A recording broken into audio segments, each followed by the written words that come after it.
Halo semuanya, selamat datang kembali di Polcast, Policy Podcast bersama saya Mifda, part of Manifesting, warga muda merespon kebijakan.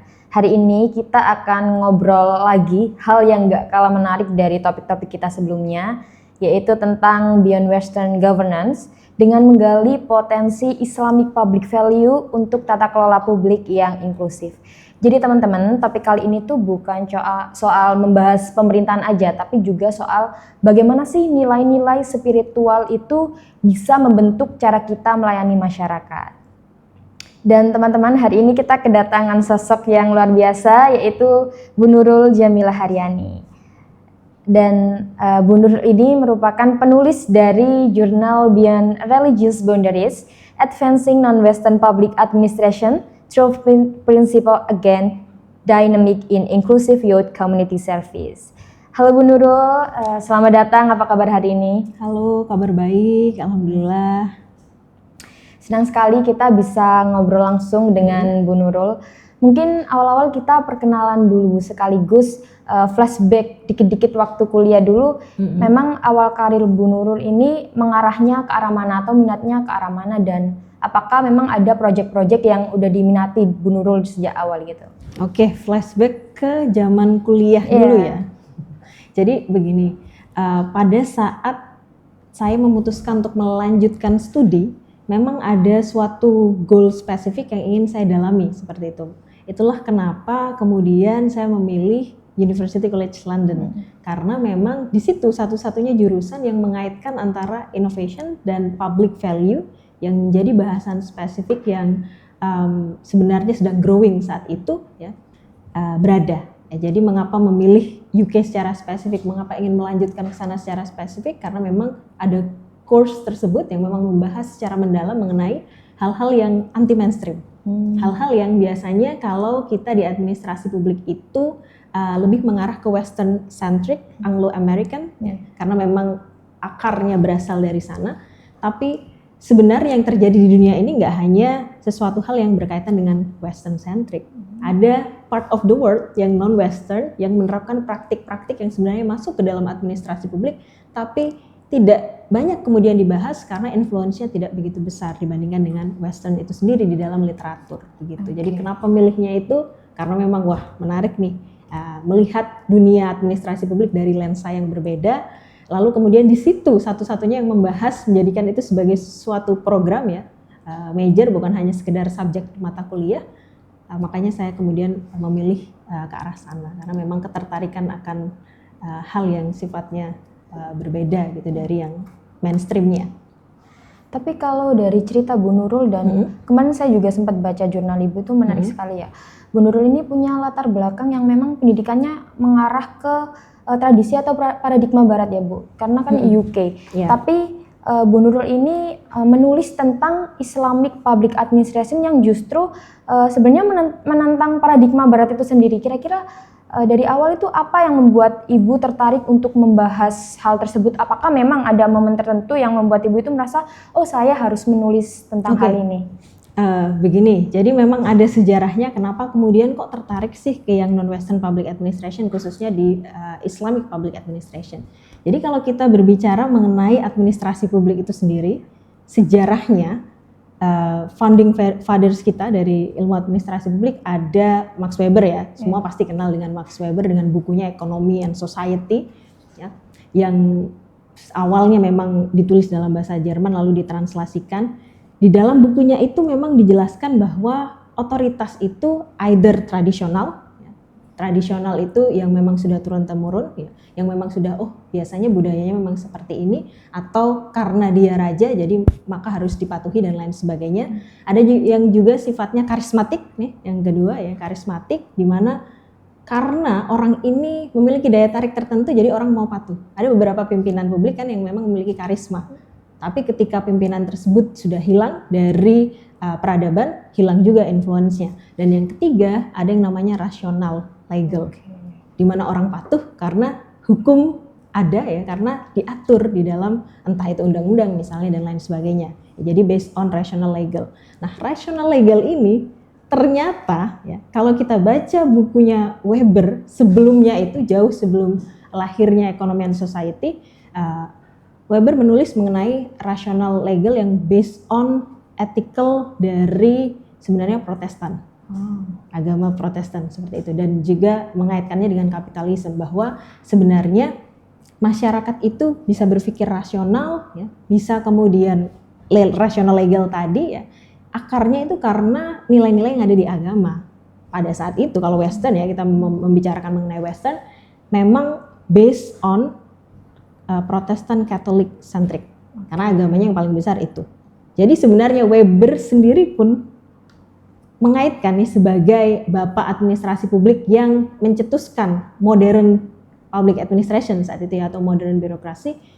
Dia juga mengaitkan administrasi publik dengan agama, begitu secara historinya, ya.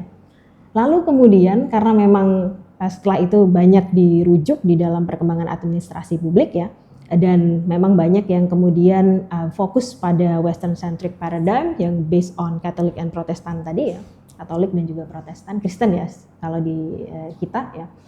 Ini kemudian yang memantik yang namanya kritik nih dari para akademisi-akademisi yang memang memiliki pandangan yang berbeda-beda. Kita tahu kita ada di ilmu sosial, ya, yang mana 1+1 bukan sama dengan 2, kita tidak ada di ruang hampa, jadi pasti ada yang namanya perbedaan, ya. Pasti ada yang namanya suatu hal itu tergantung dari konteksnya, seperti itu, karena nggak ada satu ukuran untuk semua, nggak bisa kemudian diaplikasikan serta-merta.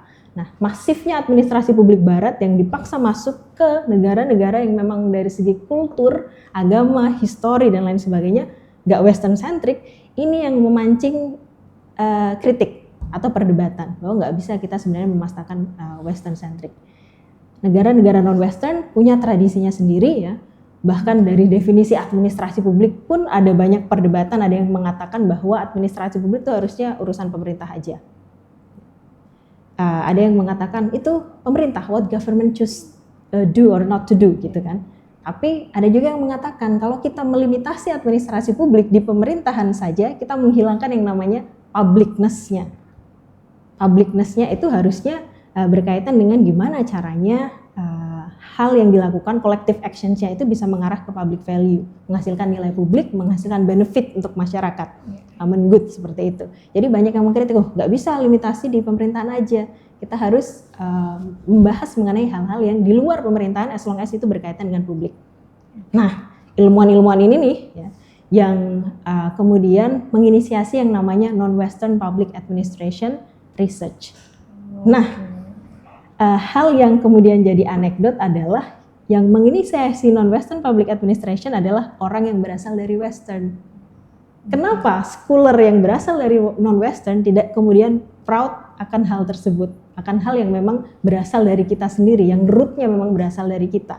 Dari situ kemudian, oh menarik ya kalau kita memang membahas hal yang memang kita gitu, dibandingkan membahas hal-hal yang dari segi kultur berbeda dan lain sebagainya, seperti itu. Dari ketertarikan itu berangkat dari sana, kemudian memilih, oke, ini kayaknya jurusannya menarik, paradigmanya berbeda yang diambil, ya.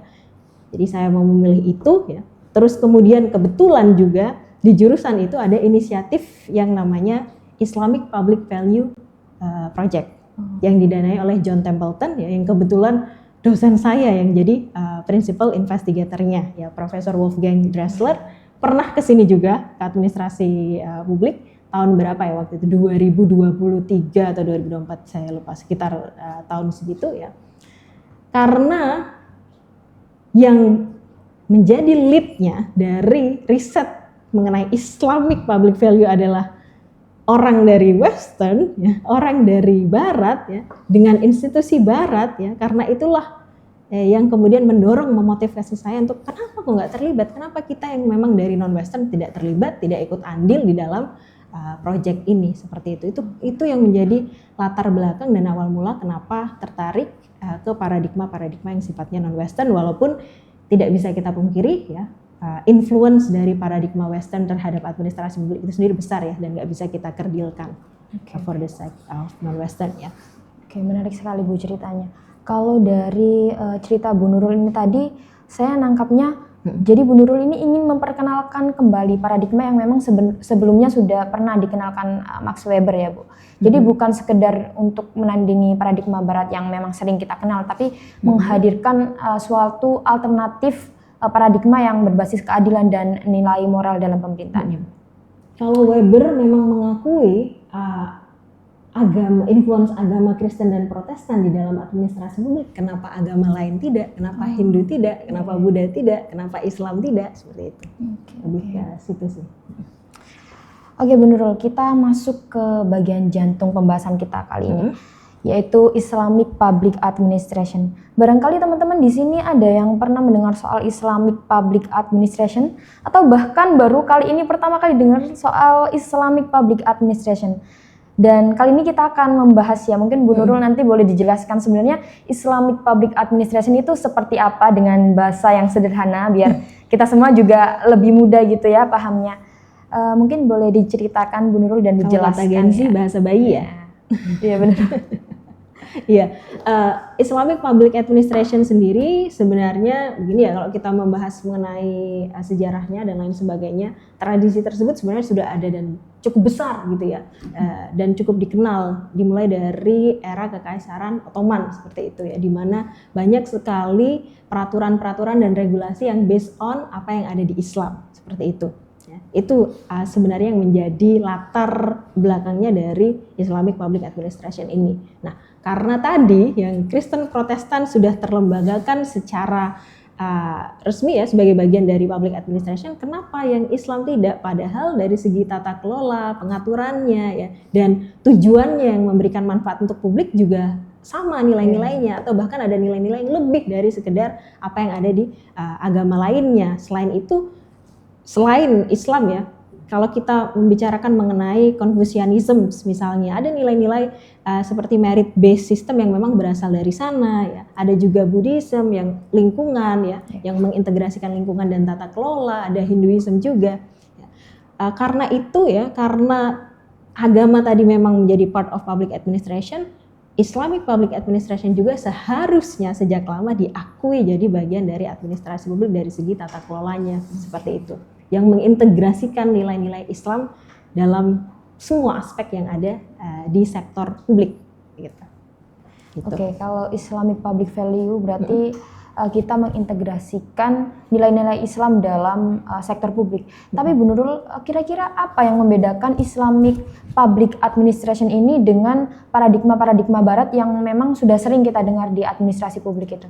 Oke, di dalam inisiasi Islamic Public Value ini, kebetulan saya terlibat sebagai project associate-nya, dan kami ya, bukan saya sendiri yang melakukan riset ini, ada saya bersama Pak Agi dan juga Prof. Bintoro ya, yang memang fokus membahas mengenai praktik-praktik dari Islamic Public Administration itu sendiri.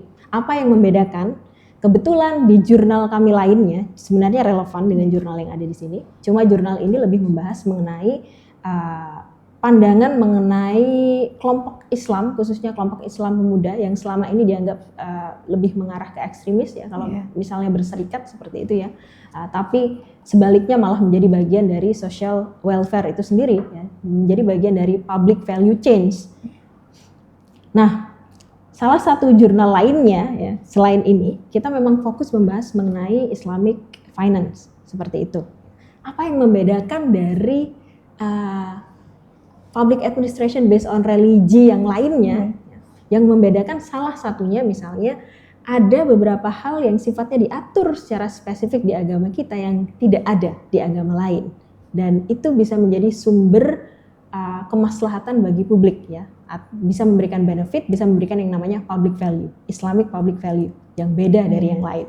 Salah satu contoh aspeknya adalah dalam proses manajemen zakat.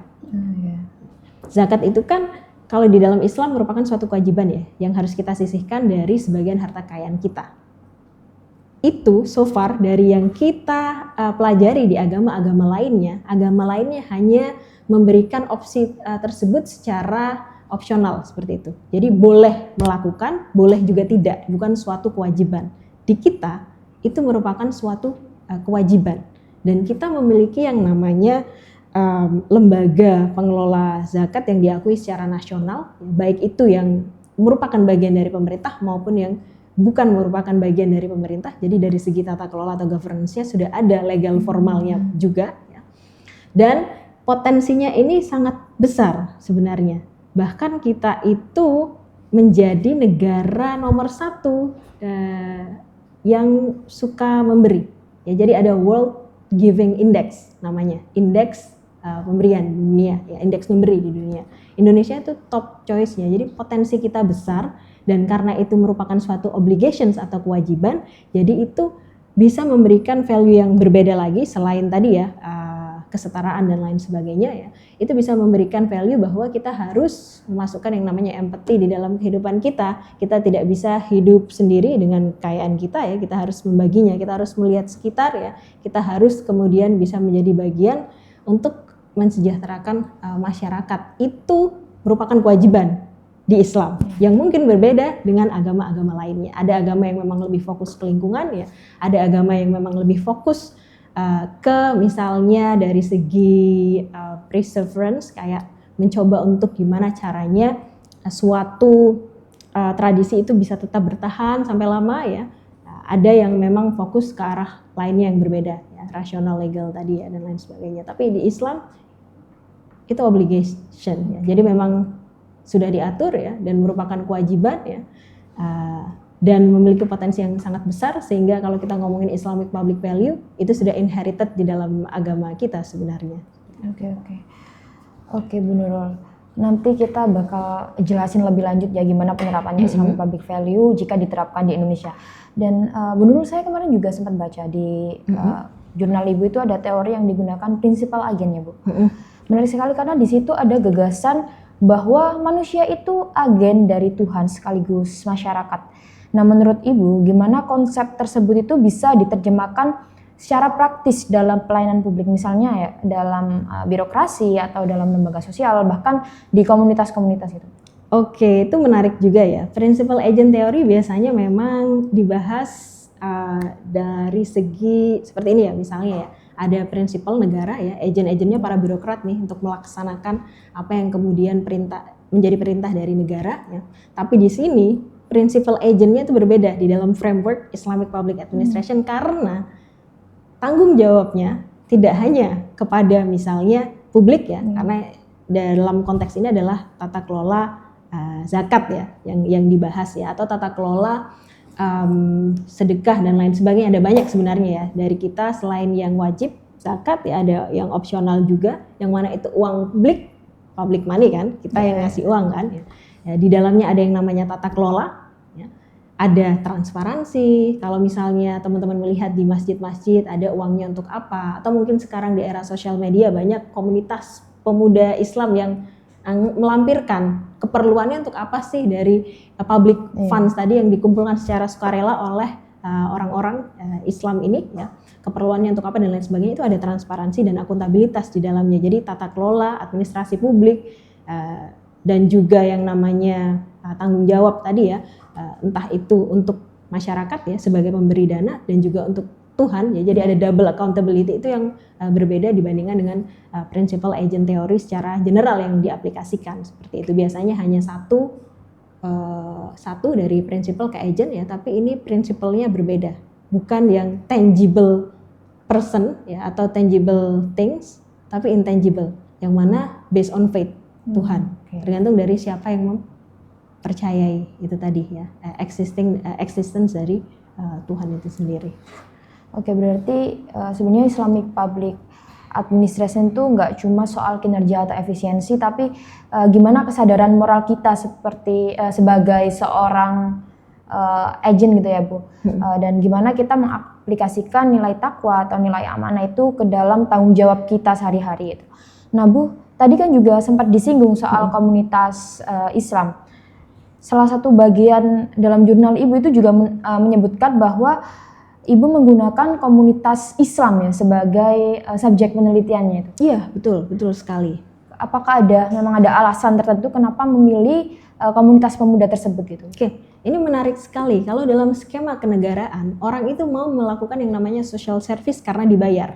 ya kan? PNS mau melakukan pekerjaannya karena dibayar. Ada yang namanya bayaran atau upah untuk mereka. Nah, di dalam fokus riset kita fokus memang ke Islamic PA yang tidak terlembagakan secara resmi, tapi based on inisiatif-inisiatif muda yang sukarela nih untuk melakukan social service yang tidak diberikan oleh negara. Ya. Karena negara itu kan dalam memberikan pelayanan pada masyarakat khususnya untuk bantuan sosial itu based on rasional legal tadi. Ya, harus ada KTP, KK dan lain sebagainya. Sedangkan pemuda ini ya karena memang dekat dengan masyarakat, mereka bisa ngelihat tuh orang-orang yang tidak masuk ke dalam skema bantuan sosial karena tidak punya misalnya KTP, KK dan lain sebagainya ya, tidak resmi secara kenegaraan ada atau dianggap ada, itu bisa tercover nih oleh yang namanya kelompok pemuda ini dan mereka melakukan ini secara sukarela. Motivasinya apa di balik itu yang sangat-sangat menarik untuk kemudian dikuak. Salah satunya kalau kita kaitkan dengan principal agent theory adalah hidden motivation-nya karena kita kenal sebagai pahala ya kalau di Islam. Ya, dan surga, konsep surga dan neraka itu kan tidak kemudian beserta pahala juga ya, tidak kemudian semuanya bisa sama ya diterima di semua agama seperti itu.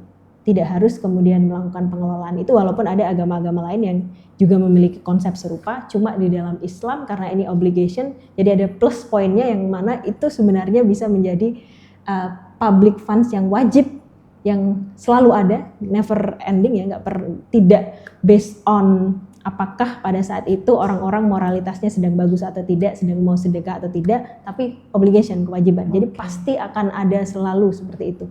Dan ini jauh lebih secure, jauh bisa memberikan alternatif social financing yang sifatnya sustainable dibandingkan dengan mekanisme yang ada di negara sekalipun. Karena negara bisa aja kena efisiensi dan lain sebagainya. Tapi kalau itu ada terus tuh, selama orang itu tetap mendapatkan income. Selama orang Islam tadi menyadari bahwa sebagian dari rezekinya memang hak orang lain. Mungkin Bu Nur sendiri waktu wawancara dengan komunitas pemuda tersebut, ada salah satu hal yang benar-benar menginspirasi Bu Nurul, gimana sih ternyata nilai Islam itu bisa melahirkan praktik pelayanan publik yang lebih inklusif. Mungkin ada cerita-cerita di balik wawancara tersebut, Bu. Oke. Ada banyak sekali ya sebenarnya ya. Karena pada saat itu memang risetnya tidak hanya di satu daerah tapi di beberapa daerah seperti itu. Kita bisa mengetahui di beberapa daerah bahwa inisiatif-inisiatif kecil yang dilakukan oleh para pemuda Islam ini bahkan bisa membuat seseorang itu bisa tercover tidak hanya dari segi education tapi health-nya juga. Bayangin ya, ada yang pada saat itu sedang kesulitan sekali ya, tidak tercover oleh BPJS pada saat mau melakukan operasi besar ya, tapi itu bisa di-cover oleh yang namanya inisiatif dari kelompok pemuda ini. Pemuda Gen Z misalnya ya, atau ya sekitar Gen Z, Gen milenial masih masuk gitu lah ya, kelompok pemuda ya. Itu dikenal dengan apa sih di society kita, di sosmed, dikenal dengan kelompok yang misalnya sorry to say walaupun ini mungkin bukan secara general adalah label untuk Gen Z, tapi kita tahu banyak yang bilang manja, ya enggak? Atau banyak yang bilang suka buat rusuh nih kelompok pemuda. Tapi ternyata di sisi dunia lain, selain yang kita lihat di sosmed dengan segala hal yang chaotic itu ya, ada loh kelompok pemuda yang melakukan yang namanya inisiatif positif. Dan kalau misalnya ini dilakukan oleh banyak pemuda lainnya yang mana pemuda itu masih mendominasi di Indonesia ya, kita masih walaupun hampir terlepas dari bonus demografi tapi masih kita rasakan sampai saat ini ya. Kalau inisiatif itu dilakukan oleh banyak pemuda, bisa dibayangkan seberapa sejahtera Indonesia ini kalau dilakukan dengan baik dan benar, inisiatif positif tadi. Ya, selain bisa memberikan manfaat untuk dirinya sendiri ya, bisa juga memberikan manfaat untuk orang lainnya seperti itu. Manfaat itulah yang disebut sebagai value, dan value itu lahir dari Islamic practice tadi. Oke, Bu Nurul. Kalau Bu Nurul sendiri ya, di sini kan terlihat bahwa nilai-nilai Islam itu sebenarnya bukanlah sumber eksklusivitas atau ekstremisme ya, tapi malah suatu inkubator etika publik gitu. Gimana tanggapan Bu Nurul ya terkait stereotip bahwa seringkali kita mendengar bahwa organisasi berbasis agama itu dianggap intoleran gitu. Ya, kan ini sangat berbanding terbalik dengan realita yang tadi udah dijelaskan sama Bu Nurul. Realitanya memang organisasi berbasis agama dianggapnya tidak sekuler ya. Dianggapnya memang sangat-sangat intoleran, tidak mau menerima praktik-praktik di luar itu. Tapi ada lagi hal yang menarik di situ, bahwa ternyata inisiatif ini tidak memberikan manfaat bagi kelompok Islam saja.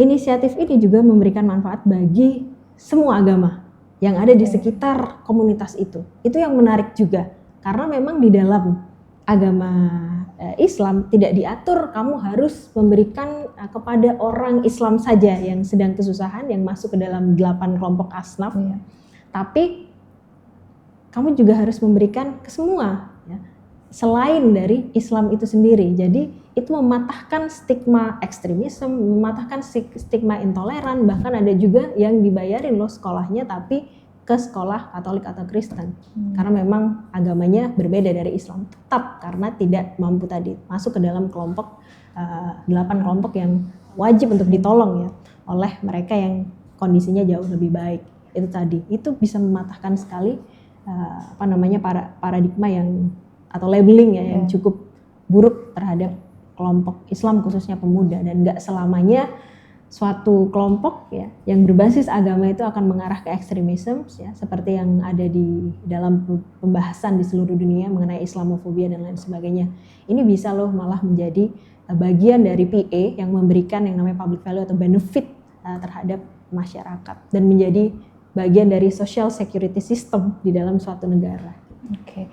Jadi di sini kita tahu ya teman-teman, kalau komunitas pemuda Islam itu sebenarnya mengajarkan kita bahwa mereka itu malah memperkuat nilai-nilai kemanusiaan secara universal, bukan malah memecahnya. Oke, Bu Nurul, dari tadi kan kita membahas soal komunitas pemuda Islam ya.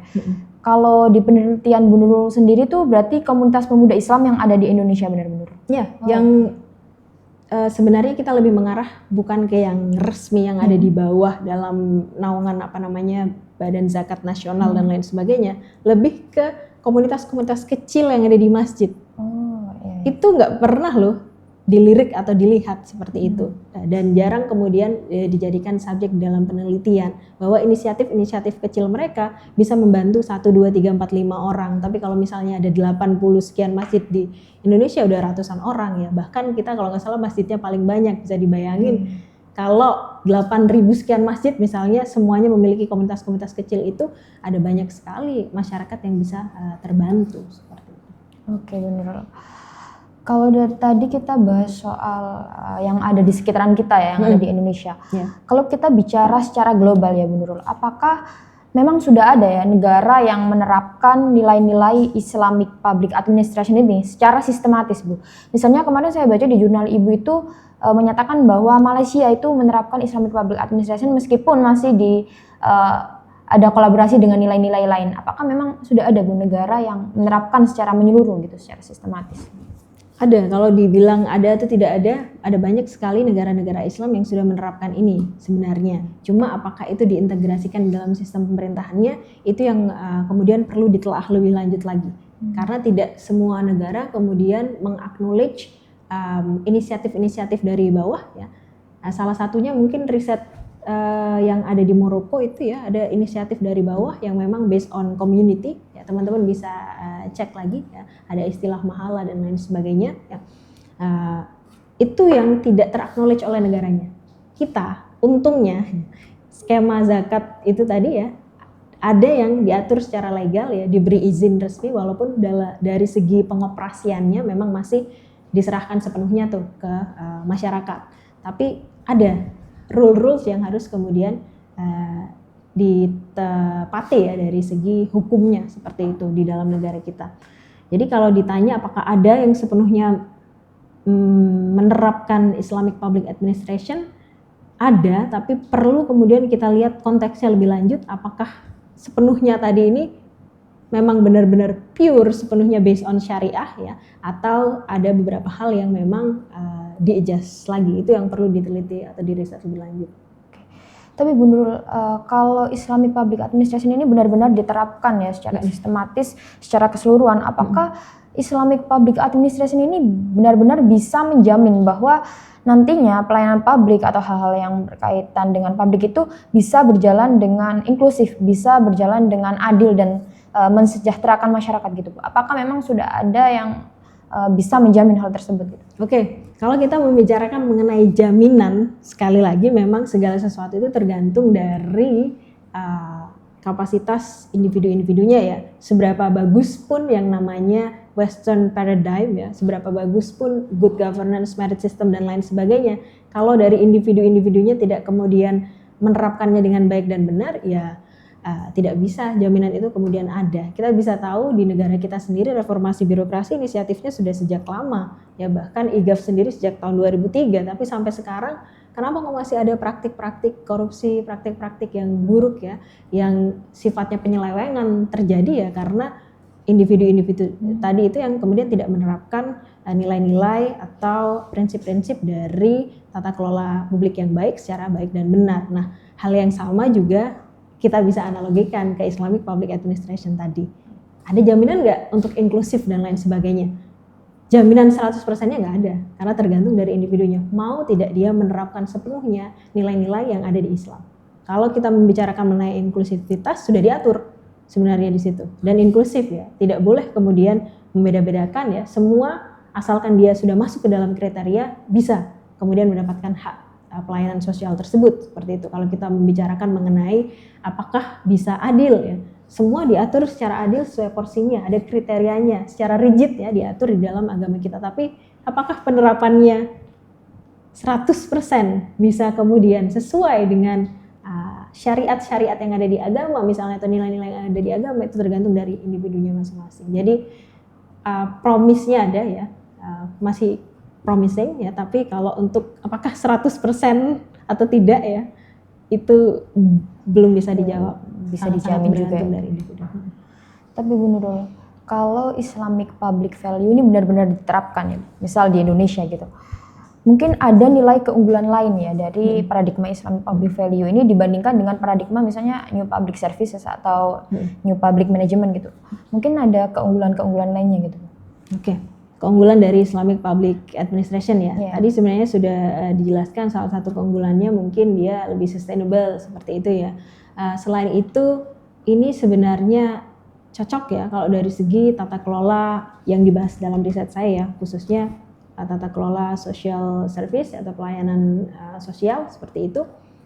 Selain sustainable tadi, dia juga bisa memberikan nilai-nilai yang sifatnya lebih inklusif ya, bisa memberdayakan masyarakat ya, kemudian dari segi transparansi dan accountability-nya bisa lebih better ya, karena selain transparansi dan accountability mechanism yang general yang ada juga transparansi dan accountability yang harus kemudian dilakukan kepada Tuhan ya. Jadi kenapa kemudian kalau itu diterapkan dengan sebaik-baik dan sebenar-benarnya, harusnya tidak ada yang namanya penyelewengan, karena kita percaya segala sesuatu yang kita lakukan semuanya diawasi oleh Tuhan kita, seperti itu ya. Harusnya itu yang kemudian membedakan ya dari paradigm yang biasa. Ada paradigm yang memang fokus pada lingkungan, ada paradigm yang memang fokus kepada hubungan antar sama manusia, tapi di dalam Islam semua terangkum. Cuma di negara multikultural seperti Indonesia, apakah itu benar-benar bisa menjadi PA yang tepat untuk diterapkan secara menyeluruh? Perlu ada yang namanya compromise, karena kita bukan negara Islam ya. Tidak semua masyarakat kita agamanya adalah Islam, jadi mungkin perlu mempertimbangkan ya, karena Bhinneka Tunggal Ika ya, perlu mempertimbangkan religi-religi yang lainnya juga seperti itu. Oke. Bu Nurul, tapi kalau kita lihat ya di Indonesia sendiri itu sudah ada lembaga yang tadi seperti disebutkan Bu Nurul ya, lembaga zakat atau Basnas, BWI atau lembaga halal. Apakah hal tersebut itu sudah bisa dibilang sebagai langkah awal institusionalisasi nilai-nilai Islamic Public Administration di Indonesia sendiri itu? Ya, itu yang kemudian menarik ketika kita meriset yang namanya Public Administration di Indonesia. Karena di negara kita banyak sekali hal-hal yang sudah terlembagakan seperti itu ya, walaupun dari segi tata kelolanya tidak sepenuhnya diatur oleh negara. Negara tidak sepenuhnya campur tangan, tapi ada ruang legalnya di situ ya, yang diatur oleh negara supaya mekanismenya bisa jadi jauh lebih teratur lagi ya. Jadi selain part of non-westernnya, ada part of westernnya sebenarnya, yang kalau misalnya itu dikombinasikan, diambil sisi positif dan negatifnya, dibuang seperti itu ya, akan menjadi inisiatif yang bagus dan bisa menjadi awal permulaan bagi bagaimana suatu negara itu bisa mengintegrasikan nilai agama di dalam tata kelola, khususnya nilai agama yang baik ya, seperti itu. Oke Bu Nur, kita mulai menuju akhir-akhirnya. Kalau dari Bu Nur sendiri, apakah memang ada harapan gitu Bu ke depannya Islamic Public Administration ini harus jadi seperti apa di Indonesia? Apakah orang-orang tuh harus lebih mengenal soal Islamic Public Administration atau bagaimana Bu? Karena saya rasa ya Islamic Public Administration ini juga belum begitu, maksudnya kalau dari saya ya sebagai mahasiswa itu belum begitu mengenal gitu Bu, baru dengar dari jurnal Ibu ini. Jadi kayak ya baru-baru ini lah Bu dengar gitu. Oke.